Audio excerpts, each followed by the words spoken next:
Guys, Mark from Trader Days.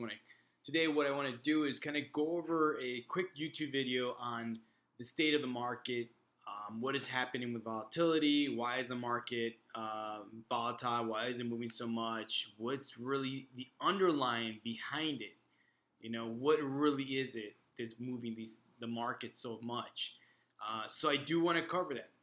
So I want to look at this chart at SPY, which is SPY, which is the S&P 500 index ETF, which is the most efficient index investment vehicle in the market, which tracks pretty much the biggest 500 companies in the United States, and which is the most efficient index portfolio that a lot of investment managers, et cetera, invest in. So when somebody refers to the market, they're literally referring to the S&P 500. So let's look at this. Now, this is I'm going to look at the one-year chart. So this is the one-year chart of the S&P 500, the ETF SPY. So as you guys can see, at the start of last year, around March 2017, the market was kind of like downtrended, uptrended, and started doing this stair-step trend. Nice little trend. That's what we call a bull market. Market's trending, it's doing really good.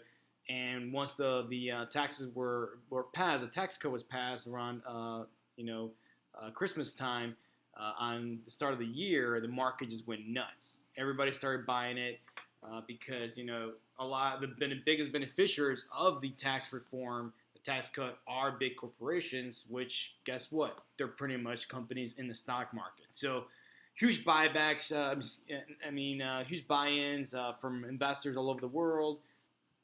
And you had this little run-up, this huge fast run-up, almost parabolic. It was kind of insane. It was really nice, but I was looking at some of my indicators, for example, Bollinger Bands, and I could tell this thing was not going to be sustainable. There was going to be a pullback. Just because if you look at the Bollinger Bands, you could see that it was definitely like literally hitting the Bollinger Bands, hitting them. See, this time it kind of went above, and also at the stochastic, it was definitely above 80 and above 90. So it was definitely overbought. So I knew there was going to be a pullback, but I had no idea that the pullback was going to be this severe. Now, the reason why this type of pullbacks happen is because there's a lot of people buying that bought during the first month of January. And again, a lot of this was probably because of the optimism of the tax cut. So there's a lot of people long, a lot of people who bought at the highs, and which, when there's so many people who buy at the highs, it really just takes any little bit of news that's negative to really have those people start selling, almost similar to what happened with Bitcoin. A lot of people bought the top, and all of a sudden, they got scared, and when they saw the first news, it was bad news, and everybody started selling. So that's kind of what happened, because if you really look at this trend, the regular trend of the market last year, it's a really just slow, steady trend, nothing crazy, which is normal. Up 1%, down 0.5%, up 1%, literally. From the beginning of January to the end of January, this went up almost like 10%, 15%, literally in a month, which is very, very rare. So that's a huge move. And again, literally what really knocked down the market was on this day. Well, first of all, it broke out of the trend. But it was actually this day, which was Friday, February 2nd, which was actually the jobs report. So the jobs report pretty much is every first Friday of the month. The government releases a jobs report in terms of unemployment and how many people were hired, non-farm hires, et cetera, and it beat estimates by a huge margin. So a lot of investors, of course, were really scared and afraid that was going to cause a lot of inflation because there was going to be a huge wage growth. And at the same time, what also happened is a 10-year interest went up from I believe around 2.7% to 2.90, or almost hitting 3%. So when interest rates go up, the stock market goes down. So that's the reason that this is a nasty sell-off. So a lot of people got scared. Big investors started selling off, cashing in some of their profits, most likely from this big move.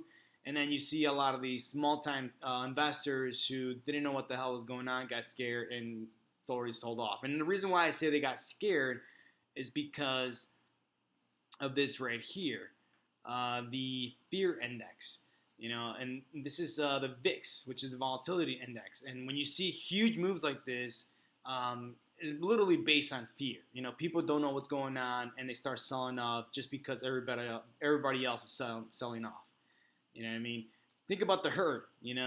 Like animals. When let's say, for example, there's a bunch of cows or bulls, and somebody shoots a gun up, and one of the bulls gets scared and starts running.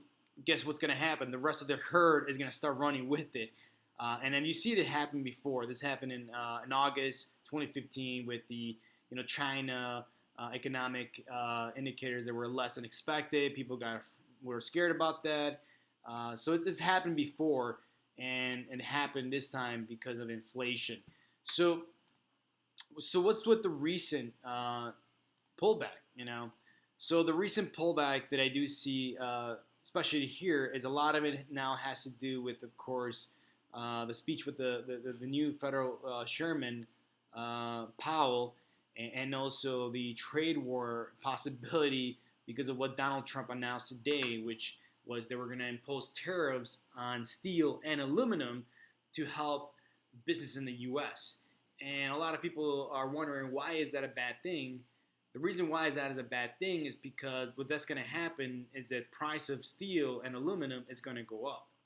That's pretty much what's going to happen, because what trade really does, trade reduces the cost of products and services, and mostly products, especially if it's coming from China. So a lot of it is protectionism to protect U.S. industry, which could be good for the U.S., but could be bad for investors and consumers, because now it's going to cost more money to get our steel as Americans, and also it's going to cost more money as actually going to investors who have money invested in other steel industries, or companies like Boeing, or even car manufacturers who buy a lot of steel from low cost manufacturers in China or other. Now that's going to cost them more money to build their cars, et cetera, et cetera. So it does affect us, which actually, if you think about it, that's another reason why for inflation. So that could also increase inflation,